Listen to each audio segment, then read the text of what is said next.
Et alors donc on aboutit à Fabulem et alors la création d'un matériau on va dire assez formidable, le lemme. Qu'est-ce que c'est que le lemme? Alors le lemme, c'est le plus grand dénominateur commun d'une gamme de mobilier. C'est-à-dire en fait, c'était l'ambition de départ, créer un élément de base, un élément unique et par un jeu d'assemblage d'éléments identiques, réussir à créer des meubles de différentes familles.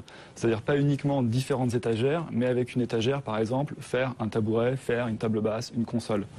Donc ça veut dire que tout au long de sa vie, par exemple, on se procure ces fameux lemmes et puis on peut, Marie Grimpret-Cognier, au fur et à mesure, se dire tiens finalement j'ai envie de changer. Tout à fait, il suffit d'avoir une clé Allen qu'on fournit par ailleurs et on enlève les fils, on les remet et ça c'est vraiment d'une facilité déconcertante. C'est à la portée de n'importe quel non-bricoleur, c'est vraiment très très facile et c'est vrai que je dirais le gros avantage que peut avoir le lemme, c'est que on peut vraiment changer de type de meuble, c'est-à-dire qu'on peut passer d'un banc, une table basse, une étagère, on peut être en hauteur, on peut être en largeur.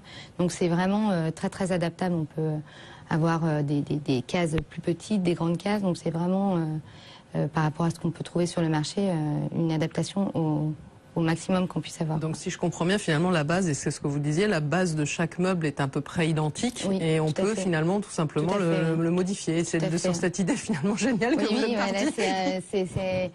On nommera cette marque de jeu, donc c'est un peu un système de Lego, de briques qu'on construit. Finalement, on peut être un grand enfant et s'amuser encore avec ces meubles-là. Le gros avantage, il est aussi de dire quand on peut ne plus avoir l'usage d'un meuble parce qu'on évolue dans une vie professionnelle ou une vie personnelle. Et c'est quand même dommage de devoir soit le mettre à la poubelle ou essayer de le recycler. Là, on le recycle directement puisqu'on reprend et en plus c'est très facile à transporter puisque démonter, ça se met très facilement dans le coffre d'une voiture ou dans un camion quand il y en a vraiment beaucoup. Donc finalement, le premier acteur du recyclage, c'est le client lui-même. Le premier à recycler son meuble, c'est le client qui d'un meuble de départ, peut s'amuser à faire un second, troisième, quatrième, etc. Et alors la base, l'élément de base, je crois, c'est du bois polymère, c'est ça? Et alors l'idée, c'est qu'il soit éco-conçu, 100% français aussi, dans une époque où on parle beaucoup de ça aussi, du Made in France. Et ça, c'est possible de le faire? Parce que puisque finalement, je parlais d'un grand nom, on sait qu'il y a beaucoup de ces produits qui viennent du côté de l'Asie, et ça, ils ne le cachent pas non plus, et c'est difficile. C'est faisable? Alors, c'est faisable et surtout, pour être tout à fait transparent avec vous, c'était nécessaire pour nous. Parce qu'aujourd'hui, notre outil industriel, ce sont 2 moules d'injection. Ces moules, aujourd'hui, beaucoup d'industriels les font faire à l'étranger, notamment en Chine. Nous, en fait, même si ça coûtait moins cher, on n'avait pas les moyens de le faire en Chine. C'est-à-dire qu'on n'avait pas tout le support technique en France pour se permettre de faire des allers-retours incessants entre la France et la Chine.